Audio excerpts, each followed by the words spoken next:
Your Excellency. Ili uwe wa kwanza kupata habari zetu, tafadhali bonyeza alama ya subscribe kisha alama ya kengele Jraww Tz. Honorable Ministers, Permanent Secretary Delegates from Botswana, distinguished guests, ladies and gentlemen, welcome to State House and welcome to the press conference. Your Excellency, our floor language will be Swahili, but because Swahili is a EU language, and Botswana is ready to learn Swahili, we will offer English interpretation through your kits. You may tune in channel number 1 for English. In the first place, Your Excellency, allow me to welcome Her Excellency Samia Suluhu Hassan to address the press. Karibu sana Mheshimiwa Rais.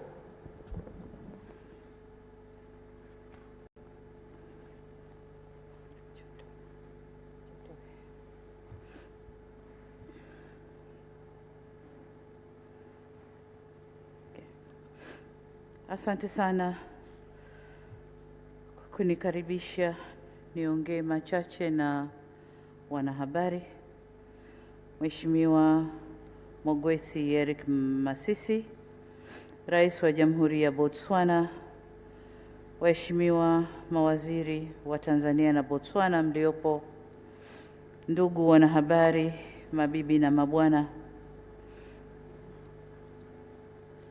Baada ya kumshukuru Mwenyezi Mungu, napenda kwa niaba yangu binafsi na kwa niaba ya serikali na wananchi wa Tanzania kumkaribisha nchini mgeni wetu Mheshimiwa Mogwesi Eric Masisi, Rais wa Jamhuri ya Botswana. Mheshimiwa Rais, karibu sana Tanzania pamoja na ujumbe ulioambatana nao. Ziara yako nchini inatoa fursa ya kukuza uhusiano na urafiki wa kihistoria kati ya mataifa yetu mawili. Kama mnavyofahamu, Tanzania na Botswana ni nchi marafiki na uhusiano wetu ulianza tangu enzi za harakati za ukombozi. Tanzania na Botswana pamoja na Zambia zilikuwa waanzilishi wa nchi za mstari wa mbele, yani frontline states, ambazo zilitoa msaada mkubwa kwa wapigania uhuru wa nchi za kusini mwa Afrika, ambazo zilikuwa ni Afrika Kusini, Angola, Msumbiji, Namibia na Zambia. Botswana ilitumika kama njia kwa wapigania uhuru waliotoroka nchi zao kuja Tanzania na Zambia kupanga mikakati ya ukombozi. Miongoni wa wapigania uhuru tuliowapokea kupitia Botswana ni Mzee Nelson Mandela, ambaye alikuja Tanzania kwa ajili ya mikakati hiyo, lakini the safe pathway ilikuwa ni Botswana. Tanzania na Botswana ni miongoni mwa nchi zilizounda Jumuiya ya Maendeleo ya Kusini mwa Afrika, yani Southern African Development Community, SADC ya awali ile mwaka 1980. Hii yote ni uthibitisho kuwa Tanzania na Botswana ni nchi zenye uhusiano wa muda mrefu. Hivyo basi, kama nilivyosema, ziara hii inatupa fursa ya kukuza zaidi uhusiano na ushirikiano wetu.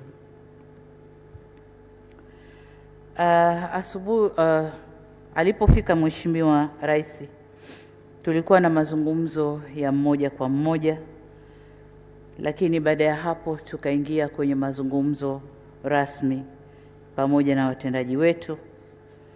Ndugu zangu wanahabari, tulioyazungumza katika vikao hivyo ni kama yafuatavyo. Mheshimiwa Masisi alijikita zaidi katika kutafuta namna ya kuimarisha uhusiano na ushirikiano kati yetu, hususan katika nyanja za kiuchumi, na katika hilo tumeangalia eneo la biashara na uwekezaji. Tumeona kuwa biashara kati ya mataifa yetu mawili imeongezeka kutoka shilingi za Tanzania milioni 731 mwaka 2005 hadi kufikia shilingi bilioni 3.5 mwaka huu 2020. Aidha, Botswana imewekeza nchini miradi yenye thamani ya dola za Marekani milioni 231 ambayo imetoa ajira zipatazo 2128 kwa Watanzania. Na miongoni mwa miradi mikubwa waliowekeza ni ule mradi wa Mlimani City. Wengi tunakwenda pale kununua, tunakwenda na watoto wanacheza na nini, lakini ni uwekezaji wa Botswana walioingia mkataba pamoja na Chuo Kikuu cha Dar es Salaam. Nataka nitumie fursa hii kumhakikishia Mheshimiwa Rais kwamba tutalinda mradi ule uweze kuendelea kwa muda mrefu, kwa sababu mradi ule pia mbali na biashara imekuwa kivutio kwa Watanzania wengi. Hata hivyo, pamoja kuongezeka kwa biashara na uwekezaji, mimi na kaka yangu Masisi tumeona kuwa kiwango hicho ni kidogo sana ukilinganisha na uhusiano tulionao na fursa zilizopo kwenye mataifa yetu mawili. Hivyo basi tumekubaliana kuwahamasisha wafanyabiashara wa mataifa yetu mawili kuchangamkia fursa zilizopo. Lakini pia tulikubaliana kutanua maeneo ya ushirikiano na kubadilishana uzoefu kwenye maeneo mbalimbali. Kama mnavyofahamu, Botswana inasifika kwa kupiga hatua kubwa kiuchumi barani Afrika. Na sekta za uchumi wa Botswana ni madini, yaani almasi, ambapo inaongoza kwa kuuza madini hayo duniani. Lakini haiongozi kwa bahati mbaya. Botswana ilijipanga na kujiwekea mikakati mizuri kushikilia zao lao na kuweza kuuza duniani. Kwa hiyo nasi tumejifunza mengi kutoka kwao na tumekubaliana timu yetu ya wataalamu waende Botswana kujifunza mikakati ya kuendeleza madini yetu nchini kwa ajili ya biashara duniani. Lakini pia Botswana ni wauzaji wazuri wa nyama duniani. Sisi Tanzania tuna madini mengi, vivutio vingi vya utalii na mifugo mingi, lakini hatujafikia nafasi ambayo Botswana wamefikia kwenye biashara hii barani Afrika na duniani pia.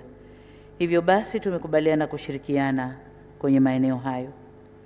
Sambamba na hayo, ili kukuza na kupanua maeneo ya ushirikiano, tumekubaliana kufufua tume ya pamoja ya ushirikiano ambayo ilianzishwa mwaka 2002 na kufanya mkutano wake wa mwisho mwaka 2009. Tumewataka mawaziri wetu wa mambo ya nje kuitisha mara moja mkutano huu, na kwa sababu kuna magonjwa haya ambayo yanatuzuia kusafiri au kukutana kwa pamoja, basi tutaangalia njia ambayo ni rahisi na itakuwa njia njema kwa nchi zetu mbili kufanya mkutano huu.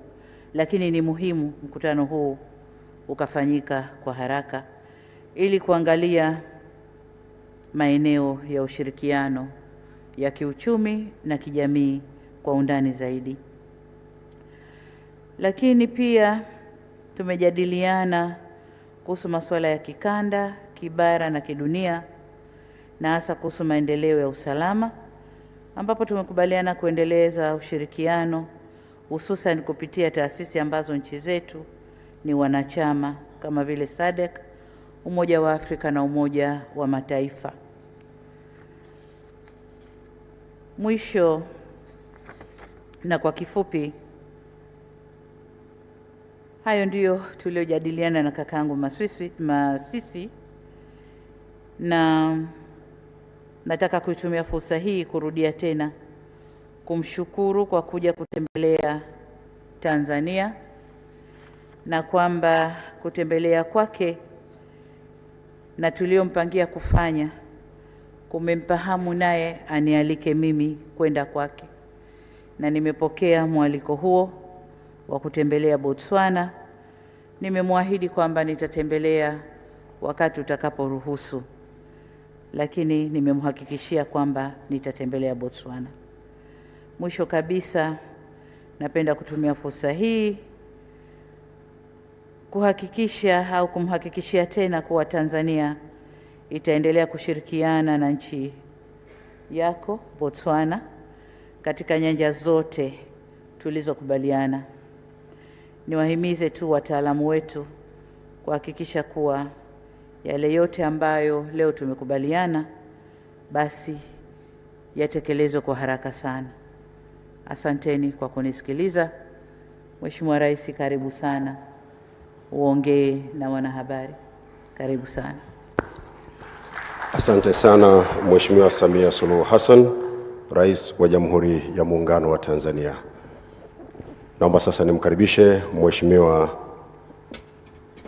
Mokheitsi Elik Masisi kwa ajili ya kutoa hotuba.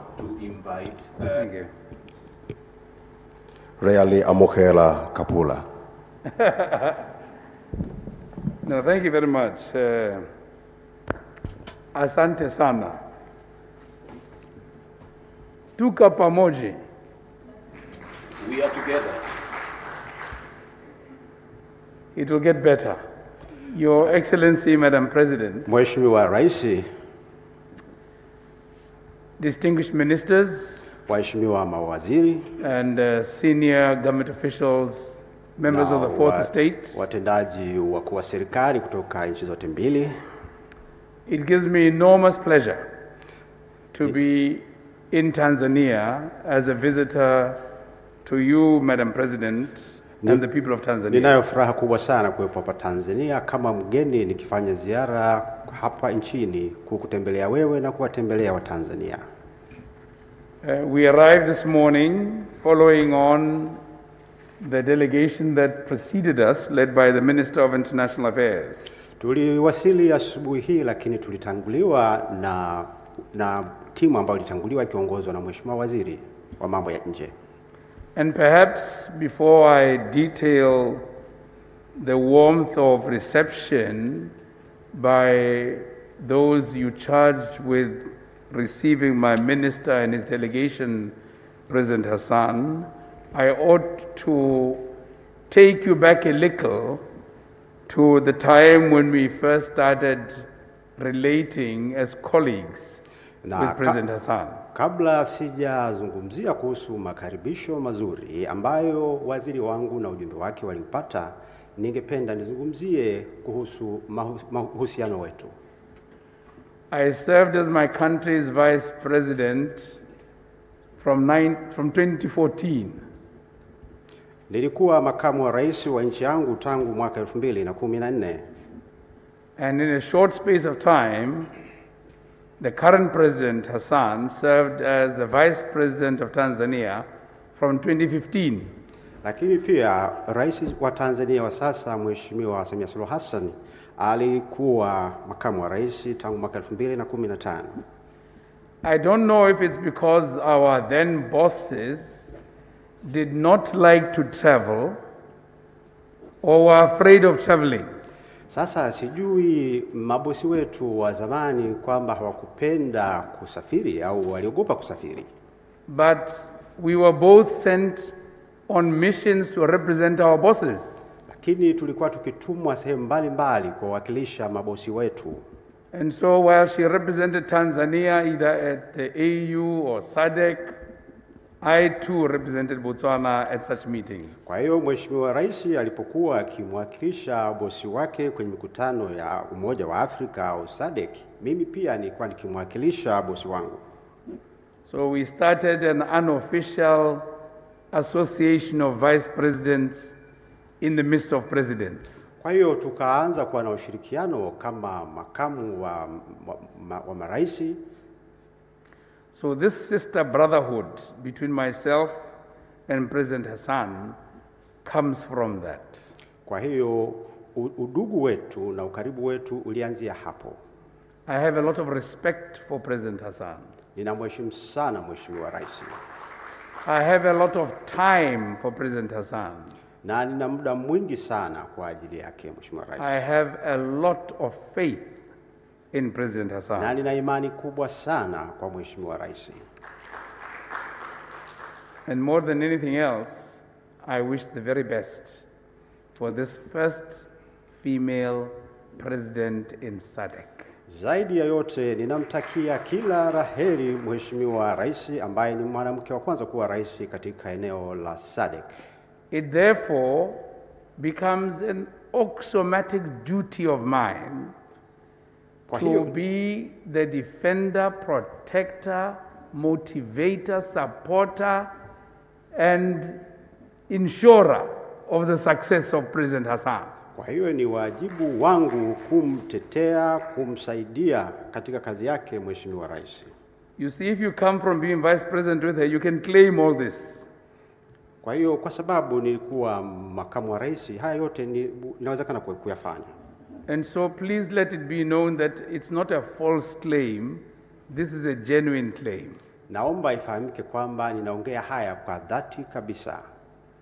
But the attraction, more than the individual, is the country. Lakini pia navutiwa zaidi na nchi yenyewe. If you look at the top left corner from where I sit, in the middle of those, the picture is my founder president. Ukiangalia upande wangu wa kushoto kwenye hizo picha ni muasisi wa taifa letu. And you look to the extreme right of those pictures, is your founder president. Na kulia kabisa kule yuko rais muasisi wa Tanzania. Those excellencies lay the foundation for us. Hawa waheshimiwa marais waliweka msingi wa uhusiano wetu. Mwalimu Julius Nyerere, Sesratakam. Hawa walikuwa ni Mwalimu Julius Kambarage Nyerere na Mheshimiwa Seles Kama. Botswana was not only a safe passage for those seeking to liberate their countries. Botswana haikuwa tu eneo salama la kupita kwa hao waliokuwa wakitafuta kuzikomboa nchi zao. Botswana, I have made the statement and I will continue to make it, was an active participant in the liberation struggle of Southern Africa. Nimesema na nitarejea tena kusema kwamba Botswana ilikuwa ni sehemu katika mapambano ya ukombozi kusini mwa Afrika. I say this with evidence, even if you went to talk to them and ask them, those who are living. Ninazungumza haya kutokana na ushahidi. Hata ukienda kuwauliza wale ambao wako hai wanayojua historia ya ukombozi wanaweza kuyasema. There's hardly a political leader in the countries that were under white minority oppression that did not abode in Botswana, that did not find food, safety, homage, refuge in Botswana, that did not find comfort and support in Botswana. Kuna viongozi wachache sana ambao wanaweza hakuna viongozi ambao wanaweza kusema kwamba wakati wa harakati za ukombozi hawakupata kwenda Botswana na kupata chakula, malazi na kusaidiwa katika mapambano. Starting, as President Hassan said, with His Excellency former President Nelson Mandela. Tukianza na Mheshimiwa Rais wa Afrika Kusini Nelson Mandela. Oliver Tambo. Lakini pia Oliver Tambo. Hifikepunye Pohamba. President Gengo. Na Rais Gengo. Robert Gabriel Mugabe. Lakini pia Robert Gabriel Mugabe. President Mnangagwa. Mheshimiwa Mnangagwa. President Samora Machel. Lakini pia Rais Samora Machel. President Chisano. Rais Chisano. And many others. They all passed through, lived in, strategized, and sadly, some passed away in Botswana, such as the late Thabo Mbeki's brother. Na wote hao walipita Botswana, waliishi huko na wakafanya mikakati yao huko, mikakati ya ukombozi, lakini kwa bahati mbaya baadhi yao pia walifariki kwa Botswana, kama vile kaka yake na Mheshimiwa Mbeki. So we are not just a safe passage, we have a rightful claim to being a former liberation movement and country that did not bear arms. Kwa hiyo Botswana haikuwa tu nchi ya kupita, lakini nchi iliyoshiriki kikamilifu kabisa katika harakati za ukombozi. We bore our land, we bore our emotional intelligence, and we bore our political support. Tulisaidia katika mapambano, lakini pia tulisaidia kisiasa, na pia tulisaidia katika mikakati mbalimbali ya ukombozi. Although we denied it at the time because there was this giant bully next to us. Ingawa ilikuwa ni ngumu wakati ule kwa sababu kulikuwa na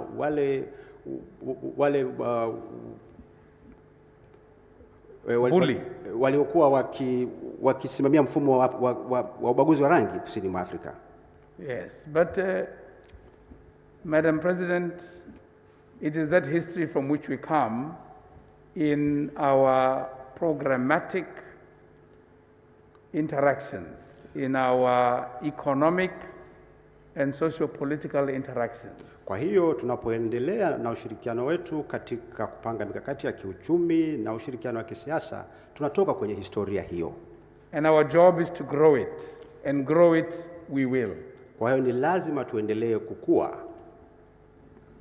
And the reason for wanting to grow it is because we have an onerous responsibility to make sure that you lead Tanzania for the benefit of the Tanzanians, I lead Botswana for the benefit of the Botswana. Ni lazima tuendelee kukuza ushirikiano huo kwa sababu ni lazima uweze kuongoza Tanzania kwa manufaa ya Watanzania, nami niongoze Botswana kwa manufaa ya Wabotswana. But we do this so that it is mutually reinforcing. Kwa hiyo tunasaidiana. And so we have directed our ministers of international affairs to work on the revival of the Joint Permanent Commission of Cooperation within 3 months. Kwa hiyo tumewaelekeza mawaziri wetu wa mambo ya nje kuweza kufufua tena ile tume ya ushirikiano na waanze kukutana ndani ya miezi mitatu. They dust up and refresh those areas of cooperation you and I discussed. Ni lazima wayabainishe maeneo ya ushirikiano ambayo mimi na wewe tumeyajadili.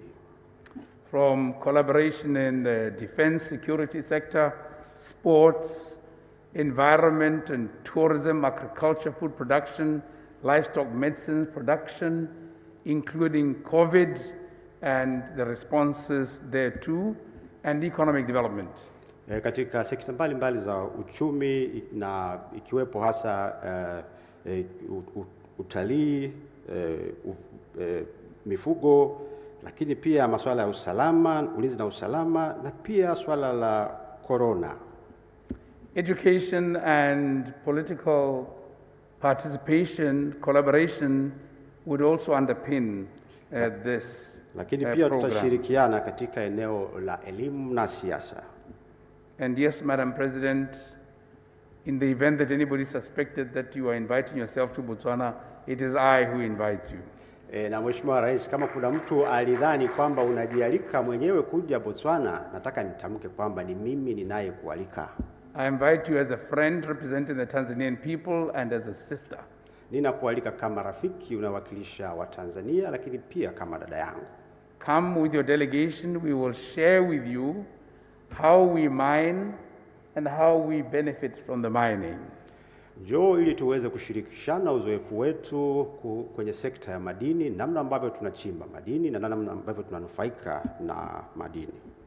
We will share with you, expose you to, make you see and experience what our diplomatic relations have done for us to do with water that comes from Angola and how we use it.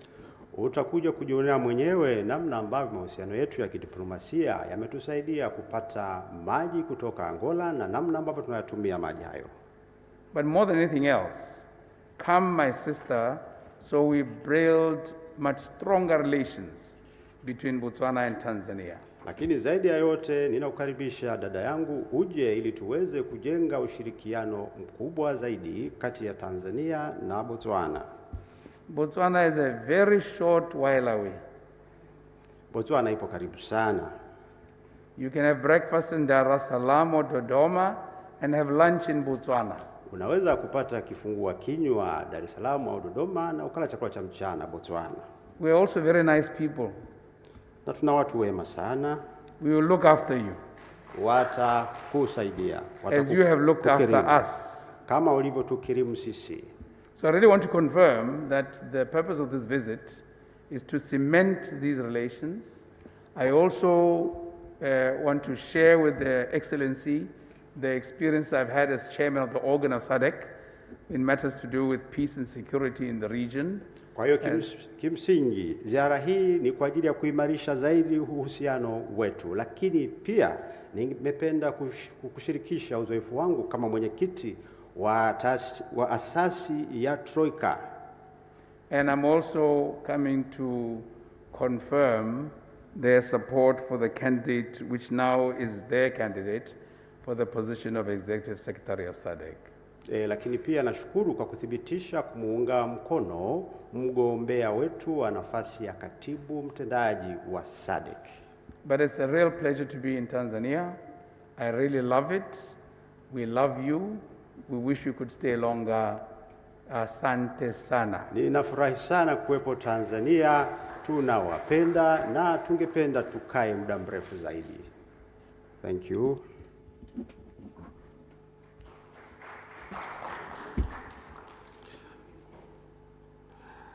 Kialeboka, Mr. President, thank you very much for your speech. Asante sana, nimepiga Kiswana sasa. Mheshimiwa Marais, kinachofuata sasa ni utiaji saini wa tamko la pamoja, na naomba sasa niwakaribishe ile sehemu tulipobadilishana zawadi kwa ajili ya zoezi hilo. Karibu sana ndugu viongozi. Baada ya hapo sasa tunaweza tukaongozana kwenda kushuhudia tukio hilo, wakati Mheshimiwa Marais wakishuhudia mawaziri wa mambo ya nje wakitia saini katika tamko hilo.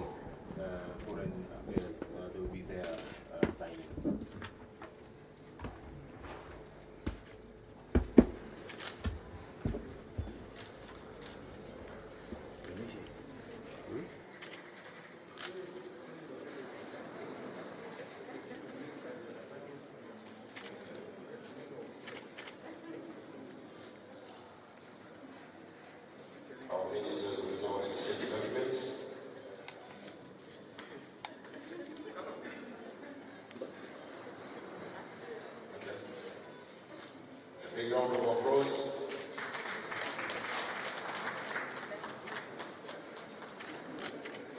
Thank you so much.